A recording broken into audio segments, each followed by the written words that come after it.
como tesoro en sus manos, ¿no? En las manos del Señor. Y obviamente se refiere al hecho de lo que somos nosotros, que muchas veces, como lo hemos explicado aquí pues, en infinidad de ocasiones, a veces nos tratamos muy feo, nos tratamos muy mal nosotros mismos, ¿no? Nos decimos y pensamos acerca de nosotros cosas tan poco valiosas, y resulta que en las manos de Dios es todo lo contrario. Nosotros, así sea que venimos de situaciones difíciles, de situaciones pequeñas, insignificantes, en las manos de Dios somos todo lo contrario. En las manos de Dios somos un verdadero tesoro, y nosotros tenemos que creérnoslo. El no creérnoslo nos lleva a vivir una vida que pues, no es la que Dios quiere que nosotros vivamos. Y por esa razón el tema de hoy, pues, que está inspirado en la vida de Pablo, pues obviamente nos toca a cada uno de nosotros. La verdad, yo me conmoví mucho estudiando el tema y le decía al Espíritu Santo: enséñame cada día más quién soy yo, hazme entender quién soy yo, porque a veces es tan difícil, a veces se nos disipa, ¿no? En medio de los afanes, de las situaciones vividas, se nos disipa muy fácilmente el verdadero concepto que debemos tener de nosotros mismos. Entonces, vamos a empezar, por favor, en el libro de los Hechos de los Apóstoles, y vamos a leer los primeros 5 versículos inicialmente. Hechos 9 nos narra el momento en el que Saulo de Tarso se convierte a Jesús, ¿correcto? O mejor, el momento en el que él tiene el encuentro con Jesús. Jesús ya había muerto, Jesús ya había resucitado, Jesús ya se había ido de la tierra, había ascendido al Padre, y Saulo, en unos años posteriores a la ascensión de Jesús, tiene este encuentro con el Señor. Entonces vamos a leerlo, por favor. Dice así: Saulo, respirando aún amenazas y muerte contra los discípulos del Señor, vino al sumo sacerdote y le pidió cartas para las sinagogas de Damasco, a fin de que si hallase algunos hombres o mujeres de este camino, los trajese presos a Jerusalén. Mas yendo por el camino aconteció que al llegar cerca de Damasco, repentinamente lo rodeó un resplandor de luz del cielo. Y cayendo en tierra, oyó una voz que le decía: Saulo, Saulo, ¿por qué me persigues? Él dijo: ¿quién eres, Señor? Y le dijo: yo soy Jesús, a quien tú persigues. Dura cosa te es dar coces contra el aguijón. Bueno, vamos a detenernos ahí. ¿Quién era Saulo? ¿Quién era este personaje tan extraño que aparece acá en una función pues encomendada por los judíos religiosos?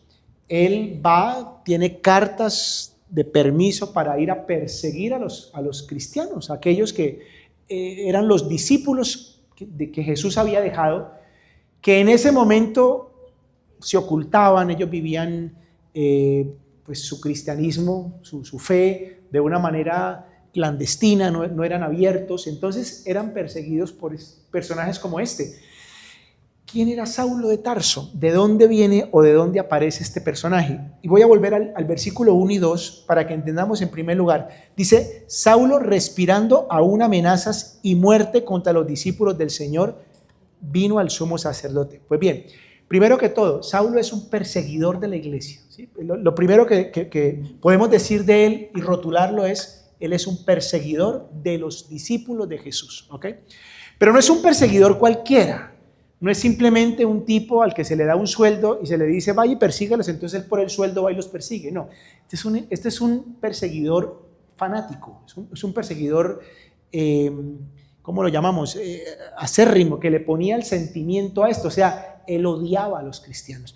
Porque hay una frase que ya leímos, que no podemos pasarla por alto. Dice: Saulo, respirando aún amenazas y muerte contra los discípulos. O sea, ¿qué es lo que nos dice la Biblia? Él respiraba amenazas y muerte. O sea, el odio era real, no era simplemente un asesino a sueldo.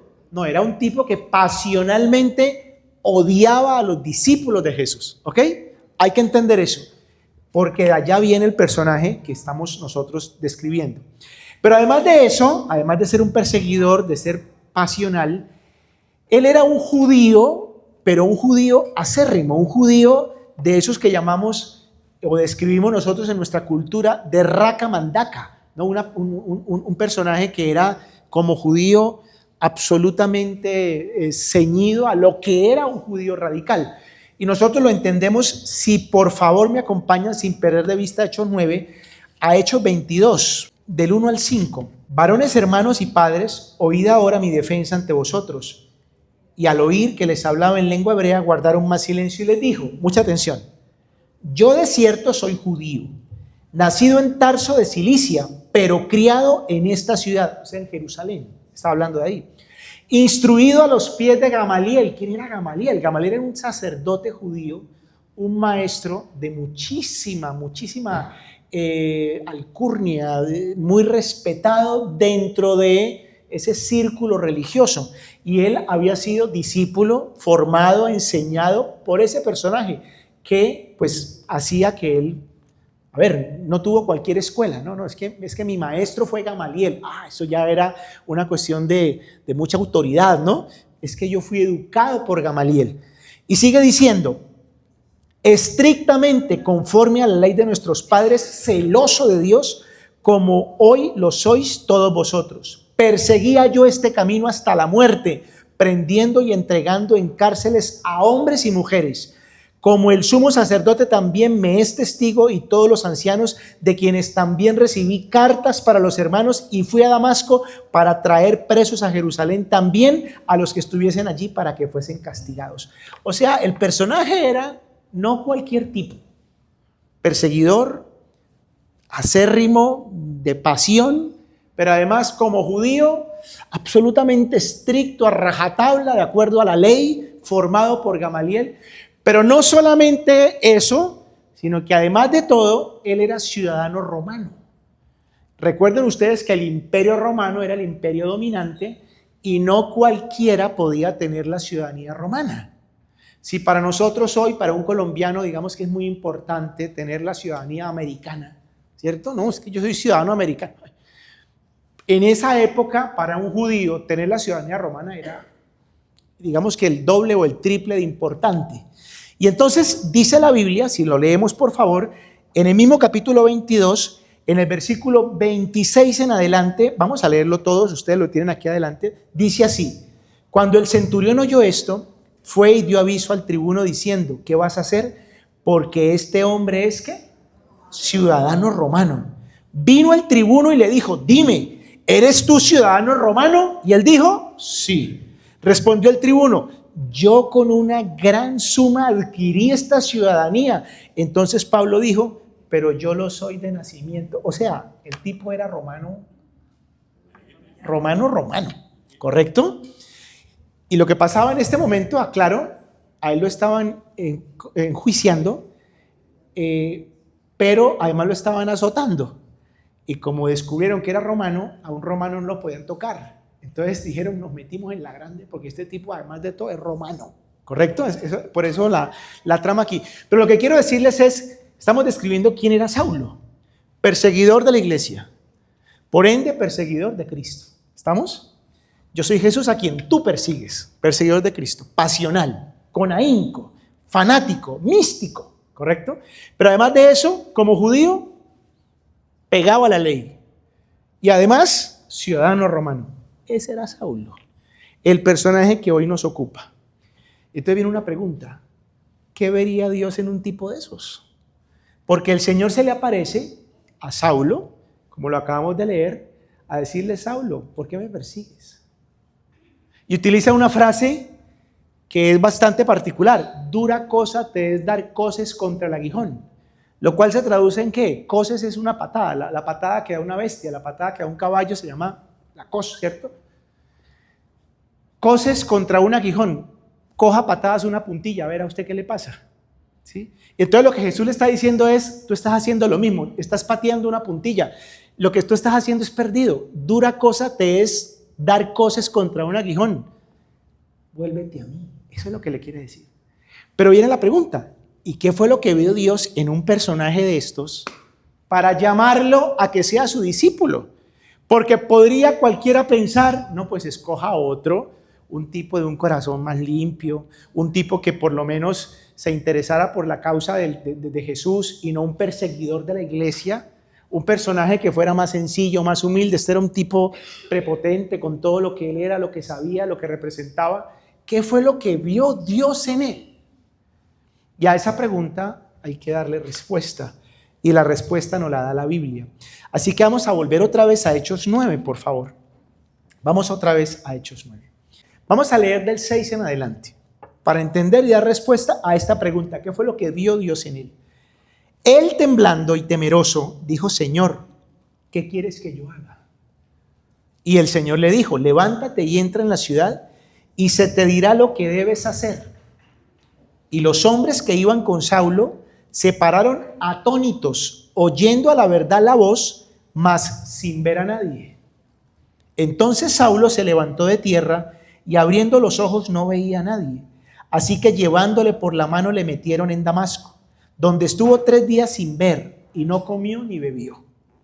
Había entonces en Damasco un discípulo llamado Ananías. Ojo con esto, no se me pierdan en la historia. Y él respondió: heme aquí, Señor. Y el Señor le dijo: levántate y ve a la calle que se llama Derecha y busca en casa de Judas a uno llamado Saulo de Tarso, porque he aquí que él ora y ha visto en visión a un varón llamado Ananías que entra y le pone las manos encima para que recobre la vista.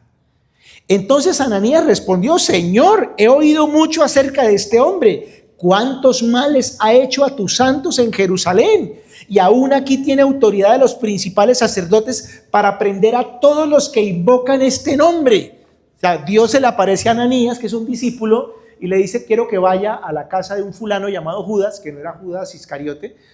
Allá está un personaje llamado Saulo y usted va a ir a orar por él.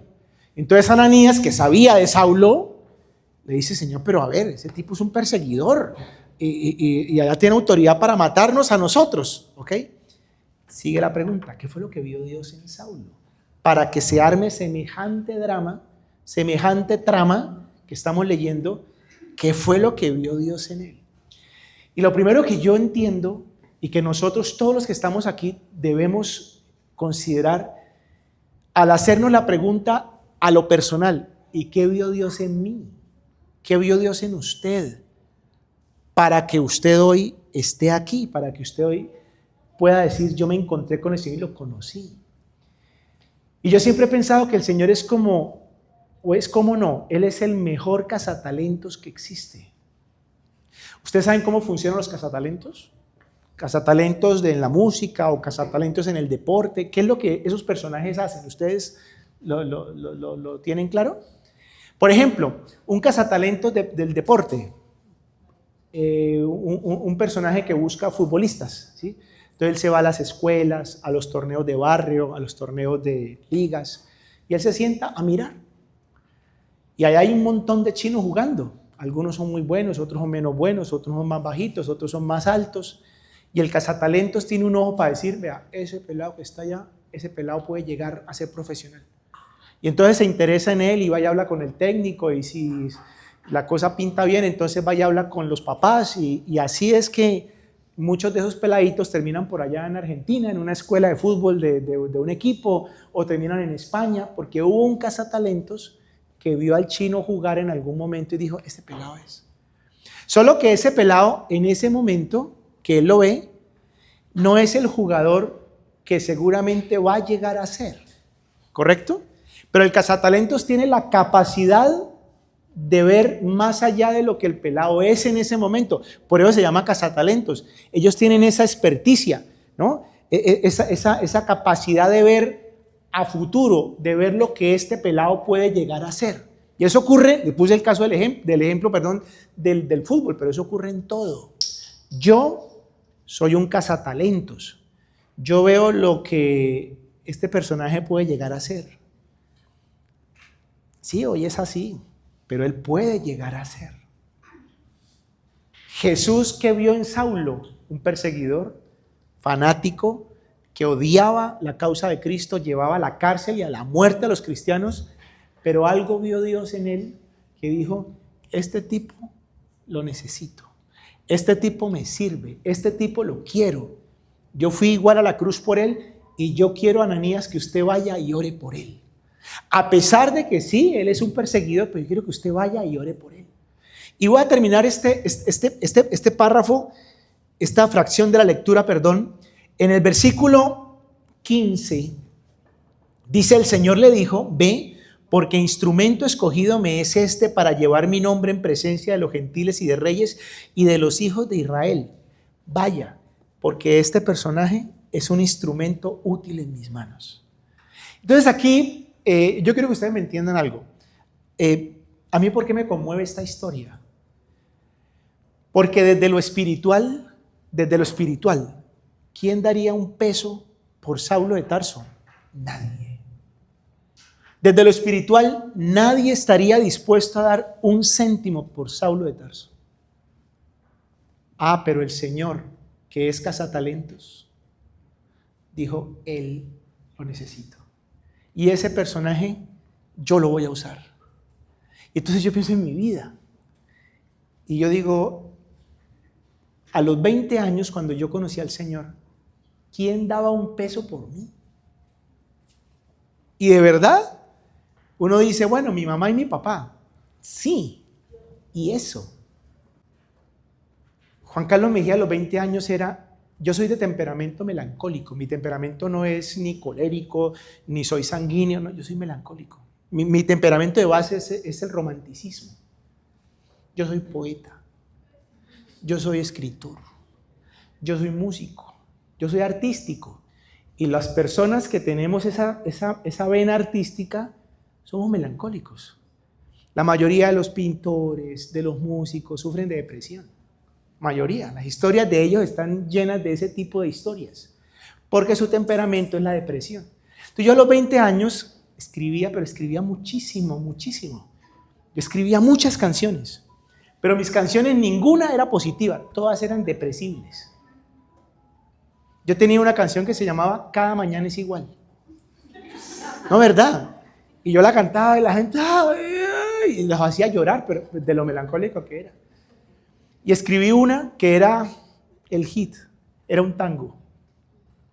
Y el tango narraba una historia de una niña que pedía limosna en un andén. Y entonces en la historia, en la canción, yo iba caminando por el andén. Era un tango, ¿no? Entonces, iba yo, y la niña levantóse tu mano y me pidió una limosna. Y entonces yo volteé a mirar a la niña y le dije, niña, no seas vaga, ¿qué haces ahí? Levántate, ve y trabaja, no sé qué. Y entonces la niña, asustada, porque yo la estaba regañando, se salió a la calle y en ese momento, literal, pasó un carro y la espichó y la mató. Eso se narraba en la historia de la canción, pero con la música, con todo el drama. Y entonces la gente terminaba y habían señoras tan melancólicas y tan, ¿cómo se llama eso? O sea, masoquistas que cántela de nuevo. Y yo pues otra vez va y la canto de nuevo. Ese era yo. Mi sueño era irme a vivir en una isla perdida porque el mundo a mí no me cuadraba. Yo no entendía el mundo, ni el mundo me entendía a mí. Y entonces yo iba a vivir en una isla solitaria. Un pendejo. A los 18, 19 años, ese era yo. Y un día el Señor me encontró. Un día se me apareció el Señor. Y entonces yo me pregunto, ¿qué vería Dios en mí? Y aquí yo les he contado un par de veces. Pasados los años, yo ya era misionero. Invité a mi mamá a que estaba en la reunión, le invité adelante, mamá, venga, dé un saludo, cuente un testimonio. Y mamá pasa, santanderiana, y mira todo el auditorio y dice, no, yo estoy muy feliz de que Dios, imagínense, haya cambiado la vida de este muchacho. Yo hasta ahí bien, ¿no? Y me dice, porque es que, ¿quién se iba a imaginar que Juan Carlos iba a ser misionero? ¿Quién? ¿Juan Carlos? De pronto el otro, Jorgito, es que él sí era, pero Juan Carlos, ¿qué tal? ¿Quién se lo iba a imaginar? Yo, mamá, gracias, puede sentarse, un aplauso para mi mamá.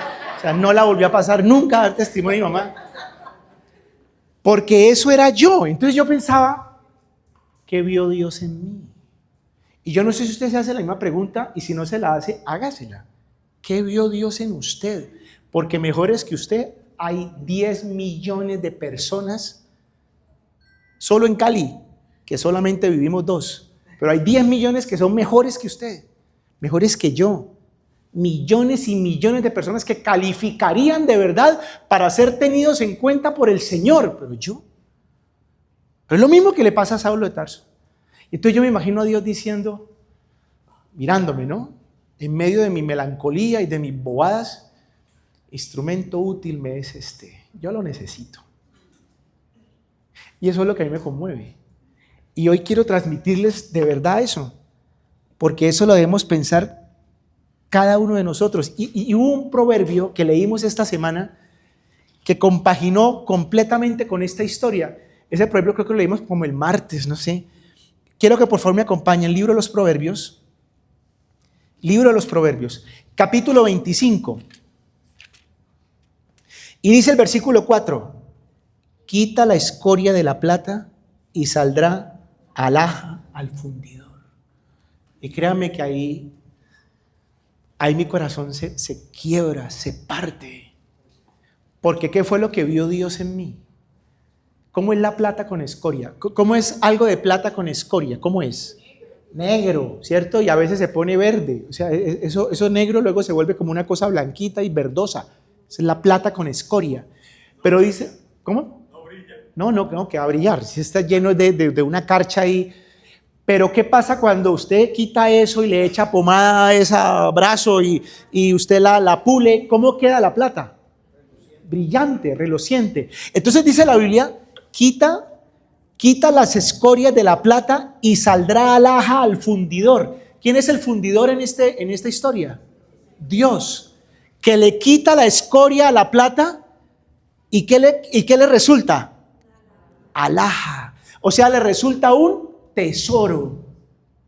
¿Cómo es posible que si yo aplico esto a mi vida, yo entonces tenga que decir que a mí Dios me vio la plata con escoria, feo, pero el Señor dijo, debajo de eso feo hay una joya? Y tomó la joya, la plata, la escoria en la mano y empezó a limpiarla y quedó una joya. Y el Señor me mira y me diga, eres un tesoro. Eso a mí no me cabe.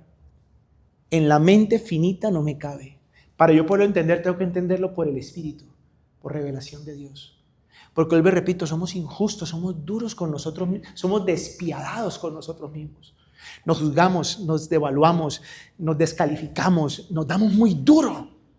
Y el Señor diciéndome, yo un día me aparecí a ti para quitarte la escoria y tú te convertiste en alhaja para mí.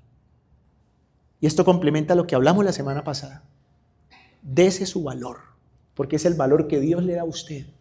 Porque eso fue lo que Dios vio en usted. El cazatalentos lo vio a usted y dijo, esa va a ser campeona. Y la campeona era coja, era así, toda pateclinche. Pero el Señor dijo, esa yo la hago campeona. Nadie creía en ella, pero la hizo campeona. ¿Me está comprendiendo?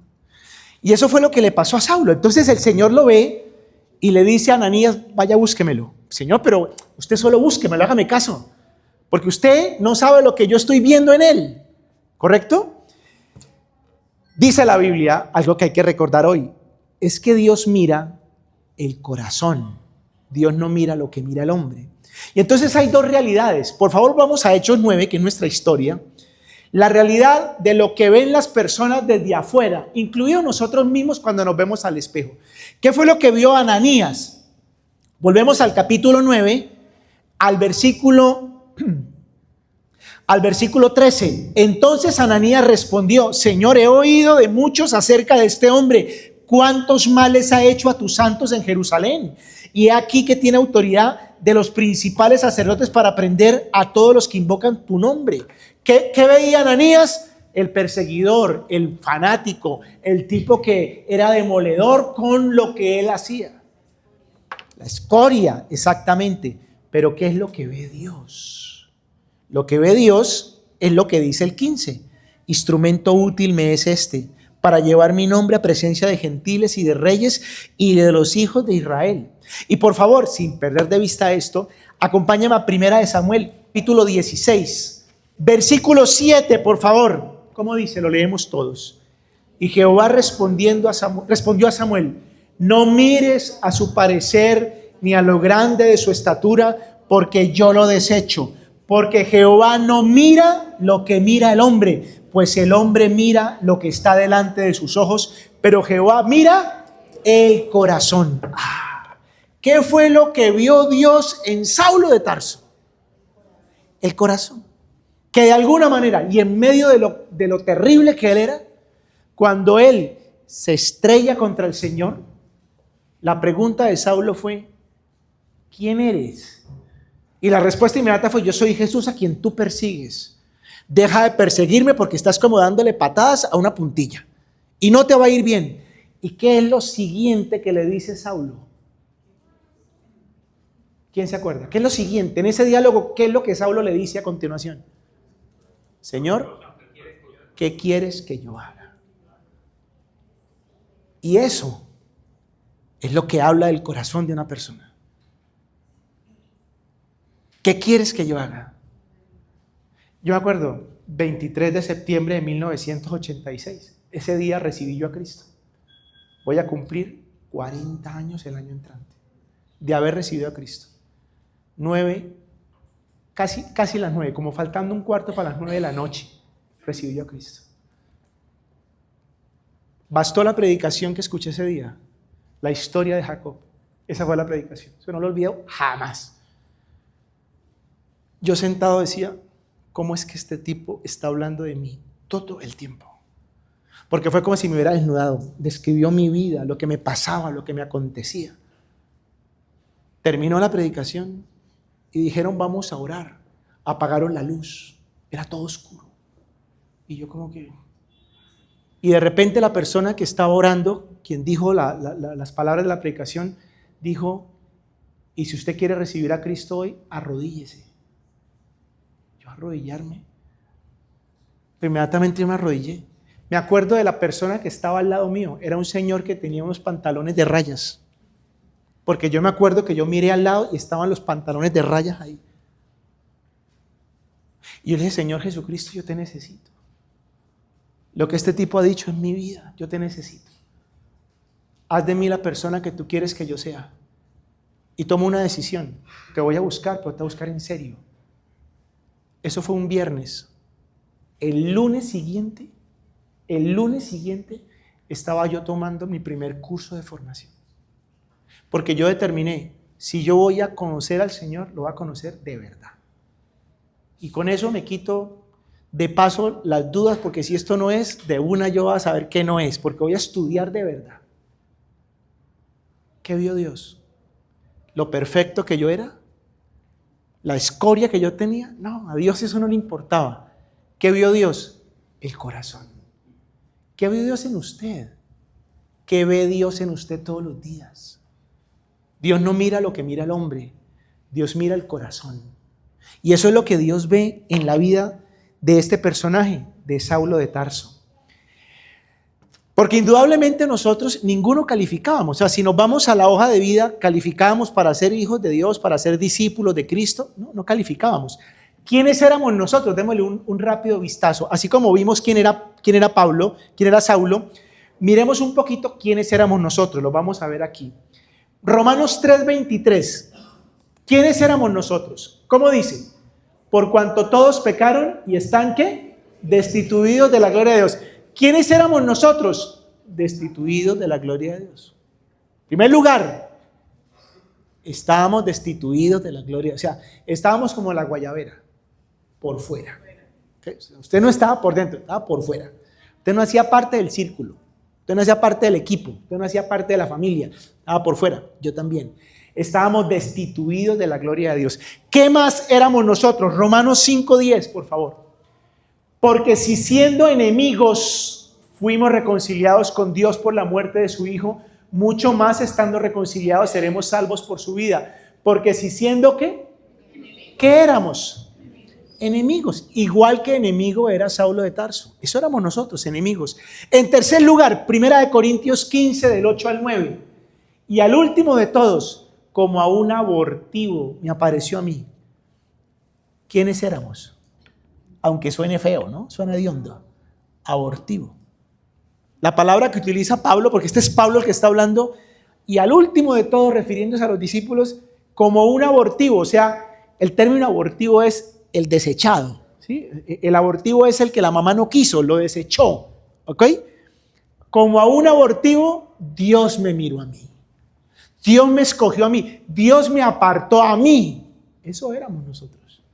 Destituidos, enemigos, abortivo. Y por último, Efesios 2, del 1 al 3, como si quedara alguna duda. Y Él os dio vida a vosotros cuando estabais muertos. O sea, ¿quiénes éramos nosotros? Por ningún lado calificamos. El broche de oro es muertos. Eso era yo. Ese era usted. Ese era Saulo de Tarso. Y luego dice, ¿no? Por gracia para que nadie se gloríe, porque no es por obras, porque nadie calificaba por obras. No, Señor, yo sí he sido una buena persona, yo sí califico. Por obras no calificaba a nadie para estar dentro del círculo del Señor. Pero ¿qué fue lo que Dios vio en nosotros? ¿Cómo es que nos ve Dios a pesar de que la escoria nuestra era destituidos, enemigos, abortivo, muertos? ¿Cómo es que Dios nos vio? Y aquí vamos a ver dos versículos. Primera de Pedro 2, versículos 9 y 10, por favor.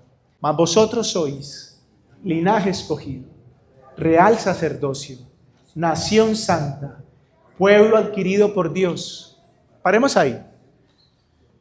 Venimos de leer en la Biblia que éramos destituidos, abortivos, muertos, ¿correcto? Y es la realidad, eso éramos.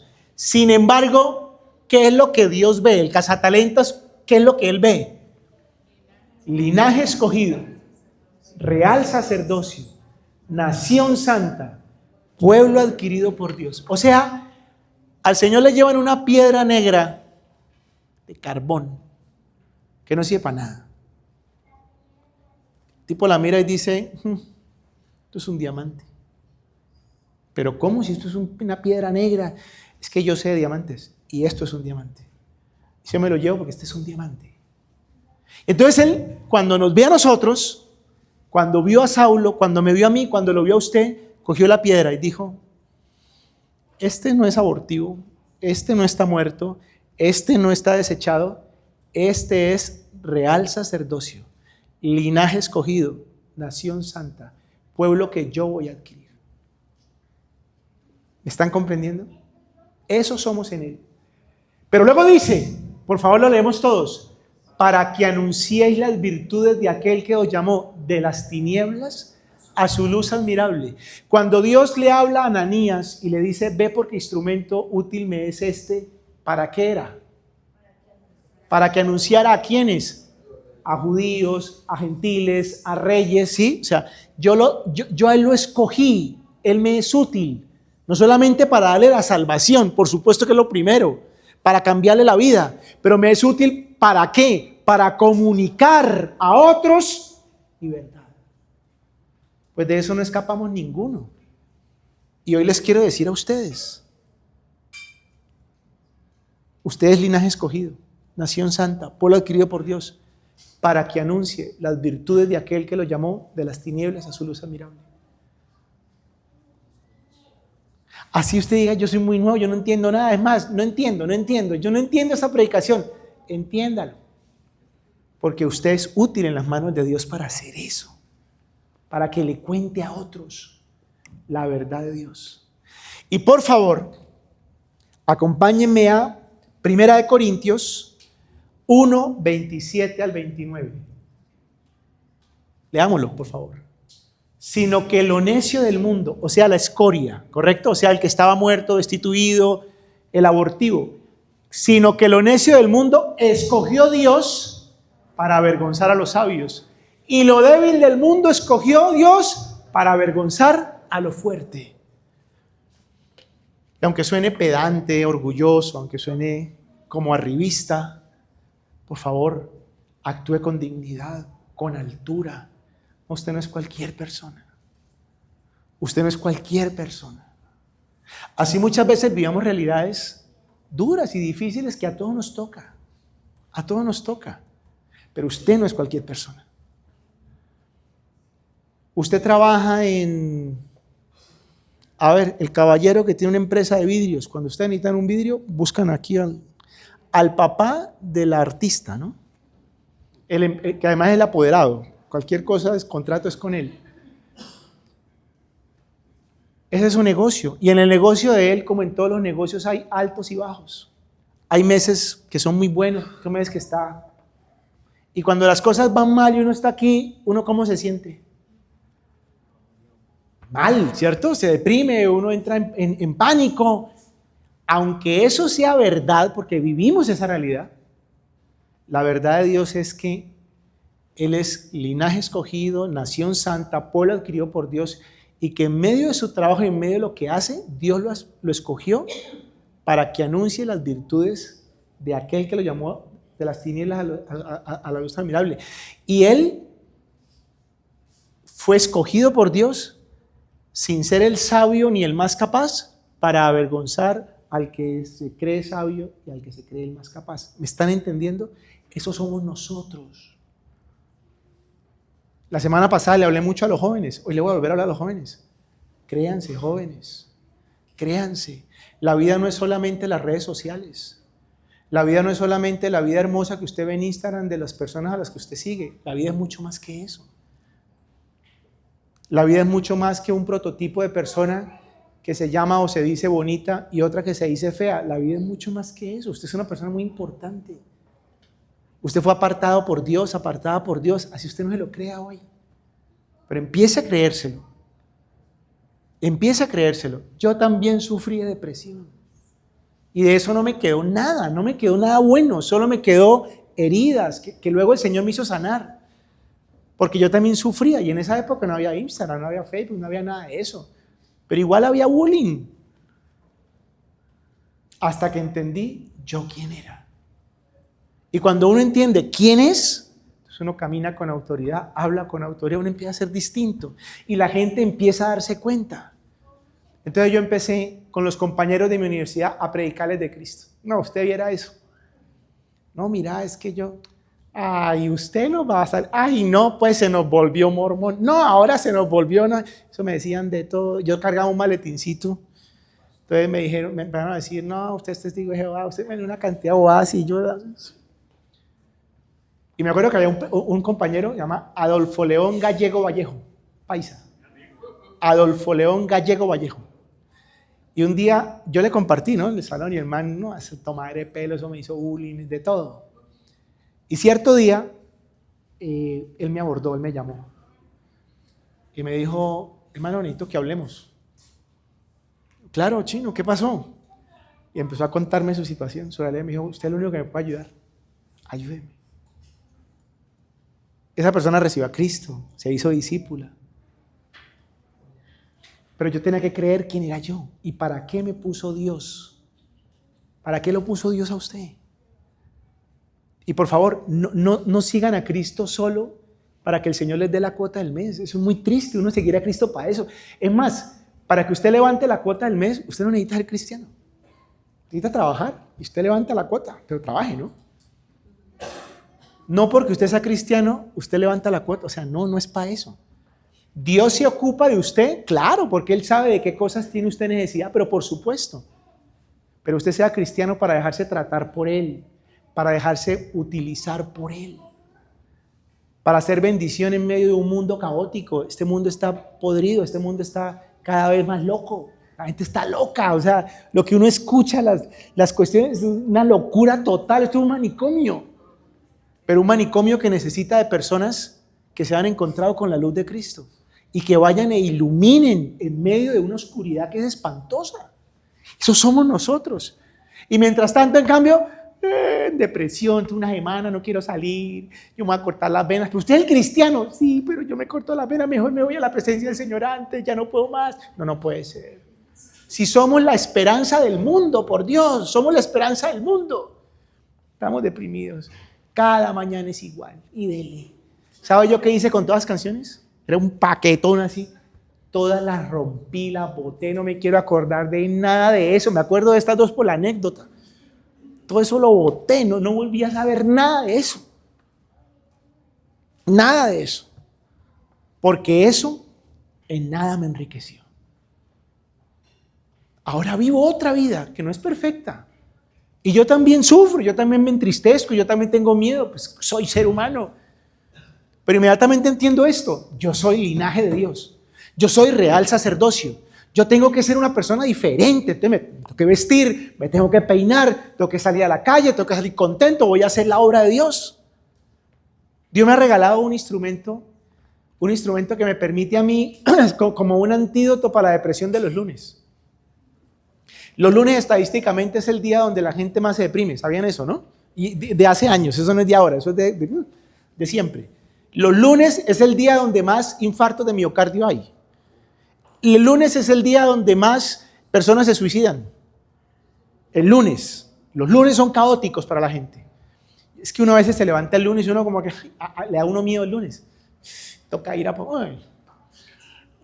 y yo no escapo de esa realidad, yo soy un ser humano. Pero ahorita que el lunes es el día que me toca empezar a grabar los videos de la semana. O sea que me toca estar bien sí o sí. O sea, no puedo deprimirme, me toca. Yo llego allá, Diley me maquilla y a ver, sonría. Y me dice desde la cabina, sonría, está muy serio. Buenos días, qué alegría tenerles a ustedes por acá, que bendito amanecer. Mientras se levanta el sol, vamos a la palabra de Dios que hoy nos transporta al Evangelio de San Lucas, capítulo tal. Y cuando termino de grabar, entonces me espera don José en su empresa, porque él me reúne a los empleados de su empresa a que yo les hable algo motivacional para empezar la semana. O sea, no tengo tiempo de deprimirme, me toca. Pero le garantizo que cuando yo salgo de allá y yo voy para mi casa, si yo esa mañana amanecí deprimido, después de eso voy como un volador sin palo. Ya arranqué la semana como un cohete, porque entendí para qué me puso Dios en este lunes. No hay tiempo para deprimirse.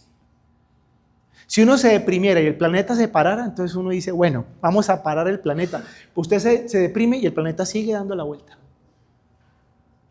Y las facturas, eso siguen corriendo. Y la deuda sigue. Y a usted, o sea, usted no puede parar, usted tiene que seguir deprimido a la luz que el planeta va dando la vuelta.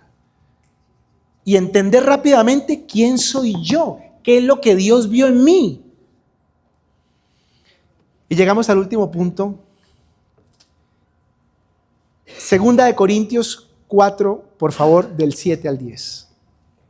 ¿Dónde está el verdadero tesoro nuestro? Porque según leímos, a la plata le quita la escoria y queda una alhaja en manos del fundidor. Claro, yo soy el tesoro. Pero ¿qué es lo que hace verdaderamente de mí el tesoro? Por favor. Vamos a leer 2 de Corintios, capítulo 4, versículos 7 al 10. Pero tenemos este tesoro en vasos de barro, para que la excelencia del poder sea de Dios y no de nosotros. Que estamos atribulados en todo, ojo, mas no angustiados, en apuros, mas no desesperados, perseguidos, mas no desamparados, derribados, mas no destruidos, llevando en el cuerpo siempre por todas partes la muerte de Jesús, para que también la vida de Jesús se manifieste en nuestros cuerpos. ¿Qué es lo que está diciendo Pablo? Una verdad tan extraordinaria. Tenemos este tesoro en vasos de barro. ¿Quién es el vaso de barro? Yo soy el vaso de barro. Pero ¿qué hay dentro de ese vaso de barro? ¿Qué es el verdadero tesoro? Cristo. ¿Te recibió a Cristo? ¿Tiene a Cristo en el corazón? Ese es el tesoro escondido. ¿Se acuerdan la parábola? La perla preciosa de gran precio. Claro. Entonces esa perla preciosa, ese tesoro escondido que ahora está en mí, es lo que le da valor a este vaso de barro. Sí, somos un vaso de barro que vive la vida de cualquier mortal. ¿Atribulado? Sí, nos atribulamos. Aquí nadie puede decir, yo soy tan espiritual que nunca sufro tribulación. Mentira. Está cometiendo un pecado, se llama la mentira. Angustiados, aquí nadie puede decir, no, yo jamás. Ay, ¿qué es eso? En apuros, ¿alguno de ustedes no andan en apuros a veces? En apuros. Y a veces doblados en la lona, ¿no? Como que. Pero en ninguna de esas situaciones, destruidos, derribados, acabados. ¿Por qué razón? Porque el tesoro, que es Cristo, brilla dentro de nosotros y entonces nosotros a través de nuestra vida dejamos ver ese brillo que es Cristo. A nuestra casa, a nuestra familia, a las personas que están a nuestro alrededor, a los papás, a los hombres y mujeres de la casa, padre y madre, les digo siempre, por favor, sus hijos tienen derecho a verlo a usted angustiado, claro, pero también tienen el derecho a verlo a usted levantarse y a ver que mi papá es un berraco que salió adelante, a ver que mi papá es un luchador, pero ese luchador tiene a Cristo y es un hombre de fe que ve milagros, los milagros de Dios en él. A eso tiene derecho sus hijos. No lo condene a otra cosa. No lo condene.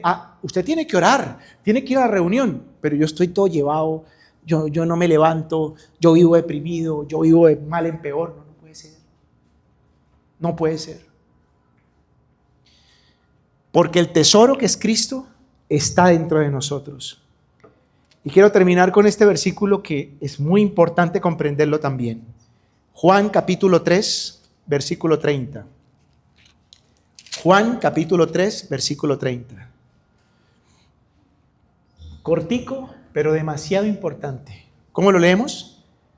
Es necesario que Él crezca, pero que yo mengüe. Estaba hablando Juan el Bautista acerca de Jesús. Ahora, ¿cómo lo aplicamos a nuestra vida? Es necesario que Él crezca. ¿Quién? Jesús. El Jesús que está ¿dónde? En usted. El que es el verdadero tesoro. Es necesario que Él crezca. Y que yo, que soy el imperfecto, el vaso de barro, mengüe. Que Él crezca, que yo mengüe.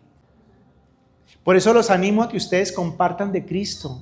Ustedes tienen amigos, tienen familia, hablen de Cristo. Y cuando la gente se acerque a hablarles de política, pues sí, hable de política, hay que saber de política, pero no se quede enredado ahí entre un bando y el otro. Comparta de Cristo, porque la solución a este país no es un bando o el otro. Ninguno. La solución a este país es que Cristo esté en el corazón de la gente, esa es la solución. La solución a esta sociedad no es ninguna otra aparte de Cristo, que es la luz que vino a iluminar el mundo. Y los llamados a contarle al mundo acerca de Cristo somos nosotros. Los quiero invitar a que oremos, los quiero invitar a que entendamos lo que hoy la Biblia nos quiere decir, a cómo Dios se valió de un hombre llamado Saulo de Tarso para llevar el evangelio al mundo gentil. Saulo de Tarso llegó a Roma, le compartió al César, que era como el máximo jerarca, el máximo emperador, el máximo dirigente del mundo conocido. Le habló a Nerón, según la historia romana, y Nerón lo decapitó. Así murió Saulo de Tarso. Pero él fue hasta Roma. Saulo de Tarso llegó hasta España. En la época bíblica, España, y se nombra una o dos veces es mucho. Saulo llegó hasta España compartiendo el mensaje de Cristo.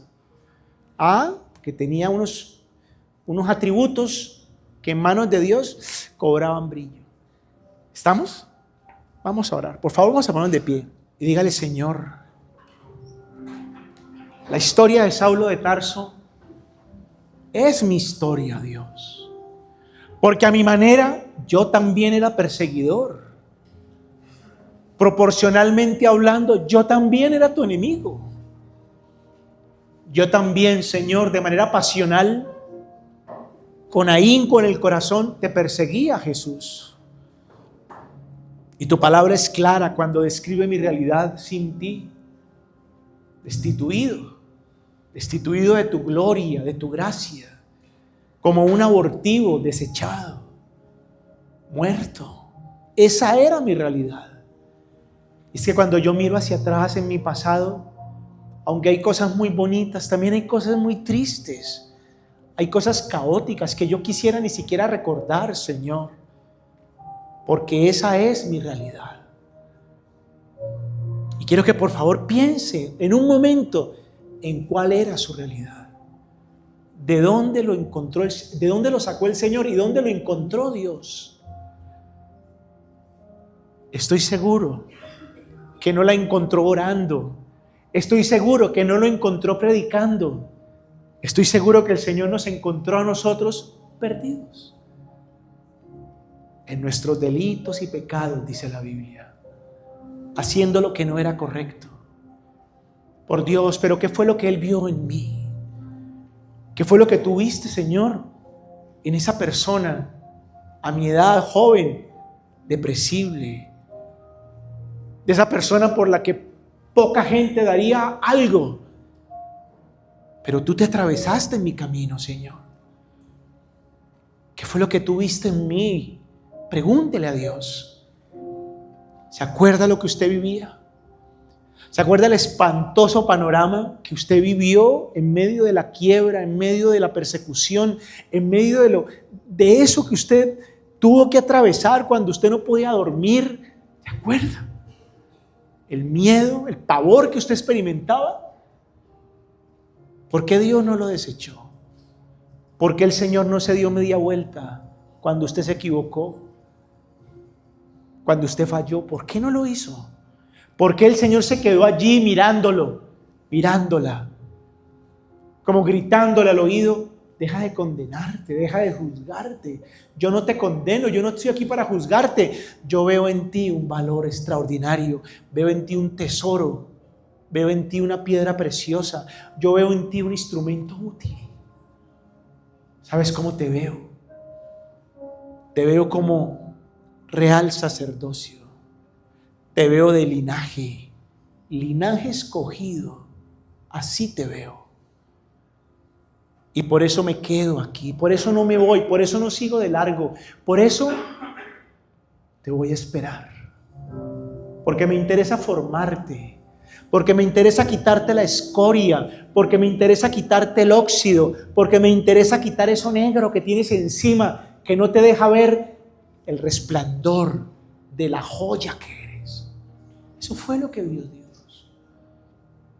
Y por favor, si tú todavía te debates sufriendo porque no te quieres, porque no te aceptas, porque luchas contra ti mismo, por favor, para ya esa lucha. Ven a Dios y dile: Dios mío, como Pablo te preguntó, ¿qué quieres que yo haga, Señor? Hoy quiero parar, Señor, esta lucha que no trae ninguna posibilidad buena. Es como darle coces a un aguijón. Señor, me estoy destruyendo, me hago daño, me lastimo, Señor, me hiero todos los días. ¿Qué quieres que yo haga? Vamos, díselo, pregúntale, porque el Señor te va a hablar.